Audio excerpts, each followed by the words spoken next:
Hi Kannur, Rajesh T ബ്ലോഗിലേക്ക് സ്വാഗതം. നല്ല മഴ, ആ മഴയത്താണ് ഇപ്പോൾ ഉള്ളത്. എന്താണെന്ന് അറിയുന്നില്ല. ചിങ്ങമാസം കഴിയാറായി, കന്നി വരാൻ ഇനി ഒരു ആഴ്ചകൾ മാത്രമേ ബാക്കിയുള്ളൂ. എന്നാലും മഴയ്ക്ക് യാതൊരുവിധ ശമനവും കാണുന്നില്ല. എന്താണ് ഇങ്ങനെ, നമുക്ക് നോക്കാം. മഴ രൂക്ഷമായി പെയ്തുകൊണ്ടിരിക്കുകയാണ്. അപ്പോൾ അതുകൊണ്ടാണ് നിങ്ങൾ ഇപ്പോൾ തന്നെ കണ്ടാൽ തന്നെ അറിയാം, ഞാൻ കോട്ടയത്തിലാണുള്ളത്. ഞാനിപ്പോൾ കണ്ണൂർ ടൗണിലാണുള്ളത്. കാരണം ഇപ്പോൾ ഈ തുടർച്ചയായി ഇപ്പോൾ 3 ദിവസമായി നിർത്താതെ മഴ പെയ്തിരിക്കുകയാണ്. അപ്പോൾ അതിനിടയിൽ നമ്മൾ കോവിഡിൻ്റെ ഉയർച്ചയെ നമ്മൾ ശ്രദ്ധിക്കേണ്ട കാര്യങ്ങൾ തന്നെയാണ്. അപ്പോൾ അതിനിടയിൽ തന്നെയാണ് നമുക്ക് നിപ്പ എന്ന ആ അതിഭീകരമായ, നമുക്ക് ഒരിക്കലും മറക്കാൻ പറ്റാത്ത നിപ്പ. അത് ശ്രദ്ധിക്കണം. കാരണം ഇത് ഏറ്റവും കൂടുതൽ പടരുന്നത്, പറയുന്നത് തന്നെ നമ്മളെ ഈ വവ്വാലിലൂടെയാണെന്നാണ്. പക്ഷേ ഇതുവരെ അതിലൊരു ശാസ്ത്രീയ ഒരു ഗവേഷണം കണ്ടെത്തിയിട്ടില്ല. കാരണം വവ്വാൽ കടിച്ച പഴവർഗ്ഗങ്ങൾ നമ്മൾ അറിയാതെ കഴിച്ചു വന്നു. കാരണം ഇന്നലെ ആ ബാലൻ്റെ ദാരുണമായ അന്ത്യം, അത് ഒരിക്കലും നമുക്ക് വളരെ വേദനാജനകമാണ്. ആ വാർത്ത നമുക്ക് വളരെയധികം മനസ്സിനെ വേദനിപ്പിക്കുന്നത് തന്നെയാണ്.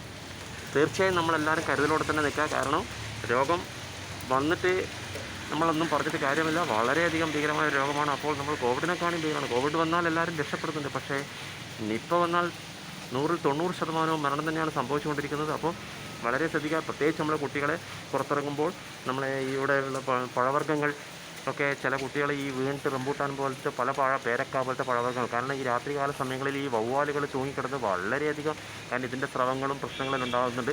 ശാസ്ത്രീയ നിരീക്ഷണം ഇല്ലെങ്കിലും നമ്മൾ ഇപ്പോഴും പറഞ്ഞു വരുന്നത് വവ്വാലിൽ തന്നെയാണ് വരുന്നതെന്നാണ്.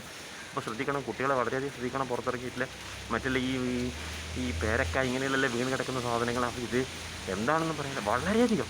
പിന്നെ നമുക്കിപ്പം മെയിൻ ശ്രദ്ധിക്കേണ്ടത് വെച്ചാൽ, നമ്മൾ പലരും ഈ മാസ്കുകൾ പുറത്ത് നമ്മൾ വൈകുന്നേരം കഴുകി വൃത്തിയാക്കിയ വീട്ടിൻ്റെ പുറത്താണ് ക്ലിപ്പിട്ട് തൂക്കുന്നത്. അത് ശ്രദ്ധിക്കണം. കാരണം ഈ തൂങ്ങിക്കിടക്കുന്നത് കാണുമ്പോൾ പ്രത്യേകിച്ചിട്ട് നമ്മളെ വവ്വാലും ഇതിൻ്റെ കൂടെ തൂങ്ങിക്കിടക്കുന്നുണ്ട്. കാരണം ഞാൻ ലൈവായിട്ട് കണ്ടതാണ്. ഞാൻ ഇത് പരീക്ഷിക്കാൻ വീട്ടിൻ്റെ പുറത്തൊരു മാസ്ക് ഇട്ട്, ആ മാസ്ക് നോക്കുമ്പോൾ ഇതിൻ്റെ തൊട്ടടുത്ത് വവ്വാൽ. കാരണം വവ്വാലിൻ്റെ ധാരണ പെട്ടെന്ന് ഇതിൻ്റെ ഒരു ജോഡി എന്നുള്ളൊരു ചിന്താഗതിയാണ് വവ്വാലിന് പോലും ഉള്ളത്. അപ്പോൾ വളരെ ശ്രദ്ധിക്കണം. അപ്പോൾ മാസ്ക് നമ്മൾ പുറത്തിടുന്നത്, പ്രത്യേകിച്ച് അത് നമ്മളെ താറിക്കിട്ടാൽ നമ്മൾ വീട്ടിൻ്റെ അകത്തിടുക. ചിലപ്പോൾ ഫാനിൻ്റെ കാറ്റിൽ ചൂടിൽ പെട്ടെന്ന് തന്നെ ഉണങ്ങി കിട്ടും. ഇതും ശ്രദ്ധിക്കണം. കാരണം ഈ മാസ്കാണ് പെട്ടെന്ന് നമ്മൾ മുഖത്തിടുക. കാരണം ഇതൊന്നും നമുക്ക് രോഗം പടരാൻ ഇങ്ങനത്തെ ചില സാഹചര്യങ്ങൾ മാത്രം മതി. ഇത്രയും ചെറിയൊരു ഒരു ഒരു ഒരു ഒരു പൊതുവായൊരു വാർത്ത പറയാൻ വേണ്ടി മാത്രമാണ് നിങ്ങളുടെ മുന്നിൽ വന്നത്. ഈ രാജേഷ് ടി ബ്ലോഗ് തീർച്ചയായും സബ്സ്ക്രൈബ് ചെയ്യുക. പൊതുവായി ഇത്തരം കാര്യങ്ങൾ നിങ്ങളുടെ മുന്നിൽ തീർച്ചയായും വരും. കാരണം നിങ്ങൾക്ക് പറ്റുന്ന അറിവുകളും കാര്യങ്ങളും തീർച്ചയായും എൻ്റെ കമൻറ്റ് അടിയിൽ ആയിട്ട് വരിക. കാരണം നിങ്ങളുടെ കമൻറ്റുകളായിരിക്കും മറ്റുള്ളവർക്ക് ഏറ്റവും കൂടുതൽ ഗുണം ചെയ്യുക. എൻ്റെ ചാനൽ സബ്സ്ക്രൈബ് ചെയ്യാൻ മറക്കരുത്.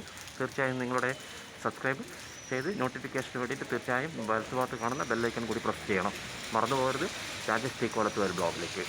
അതുകൊണ്ട് ഹായ് ഫ്രണ്ട്സ്, അപ്പോൾ ഞാൻ ഒരിക്കൽ കൂടി പറയുകയാണ്. അപ്പോൾ വീണ്ടും ഇത്തരം പുതിയൊരു വിഷയമായി ഞങ്ങളുടെ മുന്നിലെത്തുന്നവരെ ബൈ ബൈ.